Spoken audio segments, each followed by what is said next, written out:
Hello YouTube, in this video I'm going to be making a giant Madballs character. If you don't know about Madballs, it's a series of balls and figures made in the 80s by a company called Amtoy. The balls were not much bigger than a tennis ball and they were quite rubbery or spongy. And the figures had rubber heads with a little clip on the back so you could ping the heads off like bouncy balls. As you can see, I'm using a basketball as my kind of starting point, and I'm just covering it with a mixture of PVA glue and kitchen paper. So you paint the PVA glue on the top, put your bit of kitchen paper on, and then just paint more PVA glue over the top.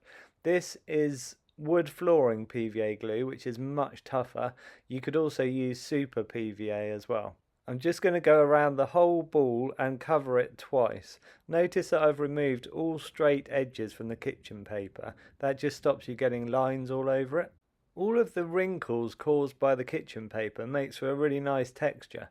It also helps to cover up the original texture of the basketball. So I'm using crumpled up aluminium foil just to get these kind of rough shapes. So this kind of orbit around the eye. Same on the other side. This one's above though. It's going to have a big eye hanging down there.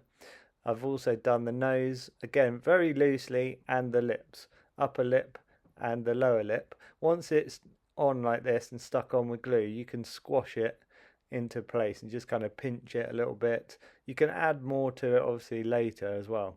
I really love this technique because although it looks really rough to start with, at least the main kind of features happen quite quickly. You also know that it's just going to get better and better as it goes along. I've put a little wedge of aluminium foil at the bottom there to stop it from rolling along. Right, next I wanted to make the eyes, and I literally just squashed aluminium foil again.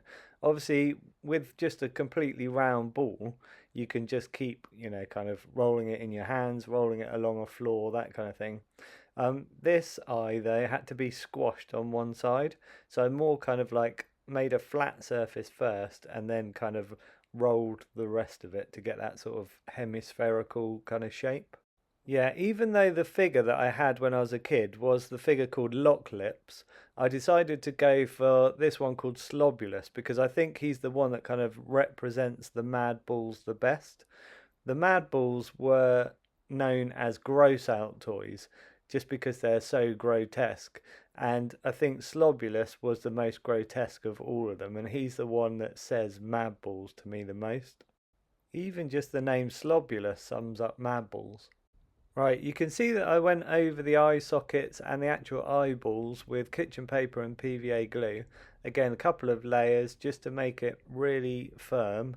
And yeah, they're stuck on now, they're not going anywhere. You can see with the hair, I've just rolled a whole load of aluminium foil into kind of long sausages, slightly pointed at one end, and then just stuck them all on with PVA glue. Again, I stick them on just kind of loosely and quickly to start with, and then I'll go over all of this again with kitchen paper and PVA glue. It's a really satisfying technique because everything happens quickly, and just painting on the PVA glue with a paintbrush just feels like it's really nice and fast, and you just sort of see it evolving really quickly. Right, I'm going to be using a product called MILLIPUT to do all of the fine features on this head.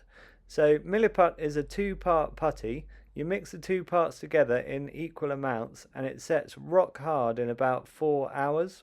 What you're seeing on your screen right now is the standard MILLIPUT.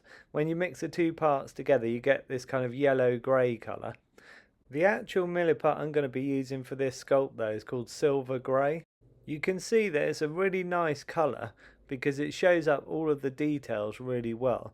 I mean, obviously I'm going to be painting all of this anyway, but when you're actually sculpting with it, it's really nice to be able to see any kind of dents that you've made or any bumps. Everything just shows up really well. I think this silver grey colour has become my kind of new favourite MILLIPUT. It's not metallic in any way, but there is a new product called MILLIPUT Metallic if you need a metallic kind of finish to your work. So hopefully it's pretty obvious what I've done on this. I've done a thin layer over the nose. I've done thin layers over the eyes, tried to smooth those as much as possible. With the nose and everything, I don't mind if there are a few kind of divots and wrinkles and things because it all adds to the texture of the overall thing. But also, yeah, doing the veins on the eyes, the teeth, the lips, the wrinkles on the lips, and also, just those little finer details like the stitching and a little bit of kind of slime dripping under his tongue, that kind of thing. It all adds to the grossness of the whole thing, but at this point I'm really looking forward to painting it. Also the warts, which are just a case of rolling balls and then just kind of smoothing in the edges, those all kind of stick out really nicely and they'll look really excellent when it's painted. Now you'll have to excuse this first painting stage because I literally just painted the whole thing black. If anything, it kind of kills all of the features at this stage because everything sort of merges in together. Nothing shows up anywhere near as much as it did when it was just Milliput. There are lots of really deep places in this model, so a really good tip is to water down your black a little bit and then put on what's called a wash, because if it's really wet, it'll just sink down into all those really deep areas and get into all the nooks and crannies. You can always then keep building up, with thicker paint over the top of everything. It's definitely worth looking over the whole model really carefully and making sure that literally everything is covered in black. Because of the nature of it being a ball, I kind of had to paint the top half first, let that dry, then kind of turn it over. I actually put it face down into a pillow and then was able to paint the bottom half separately, then let it all dry. And then the next stage is to add some green. I'm using System 3 acrylic paints to do all of the painting on this. You can see with the green here, I've just added this kind of darkish green, and what I've done is dry brush it on. So all of the kind of gaps and deepest places are still slightly black, and that really makes kind of the higher up places kind of pop slightly. If you haven't done dry brushing before, it's where you take your paint, put it on a really rubbish old brush, and then you scrub that brush on some kitchen paper until it's almost dry. And yeah, the brush should be really frayed, like the more frayed the better, and then you're just kind of dusting the paint over the top. So I did the same thing here with red. This is cadmium red, and I've just dry brushed it onto the lips. So again, because I'm dry brushing, it just hits all the higher up places, and you leave all of the kind of gaps, like in the mouth, you see all the wrinkles on the lips still show up, and on the veins in the eye, you've got all those kind of dark lines that show up on those as well. Just adds for a lot more texture overall. On the irises, I just put a little bit of red on to start with. I'm going to brighten those up later. I was really looking forward to the next bit because I knew I was going to be adding some pink and some purple, and I knew this would brighten it up quite a bit. So you can see pink sort of for the tongue and for these kind of ridges under the eyes. That shows up really nicely already. And then on the hair, I put the purple. Again, that's dry brushed over the top because the dry brushing brings out a lot of the texture that was there from the aluminium foil. You can see the aluminium foil just adds really great texture, like straight away, without having to do much else at all. Even though I've gone over that with kitchen paper, it's just a thin layer of kitchen paper or 2 layers, and all of the wrinkles still show up from the aluminium foil. At this point, I remember being really pleased and thinking it was looking like Slobulus already, and I knew that I still had the really bright bits to put on, like the white for the eyes and the teeth, and also brighter green. So you can see in here the whites of the eyes. I've just done a solid white to start with. I'll add more details to this in a bit. The teeth, I actually painted yellow ochre first and then white dry brushed for the kind of higher places on the teeth. That worked really well.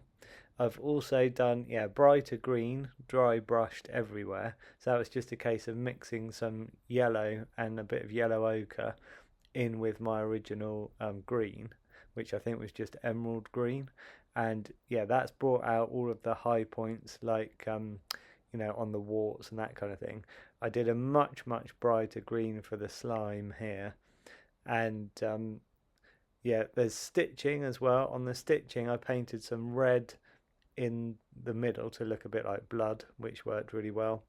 And I've added like a pale grey colour, just literally black and white mixed together, just to bring out the stitching. That's worked quite well.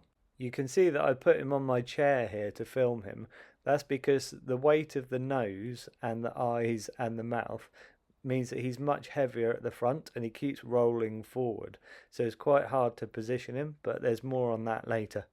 So this is him all finally painted. You can see I've done veins in the eyes and a bit of kind of yellowing into the eyeballs as well, which makes it particularly gross.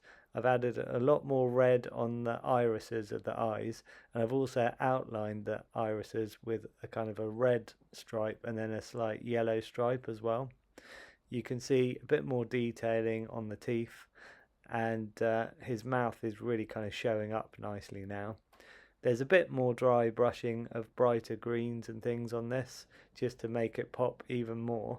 And you can see on the stitching I've gone over the grey with a bit of this really light blue colour, and that makes those stitches show up even better than before.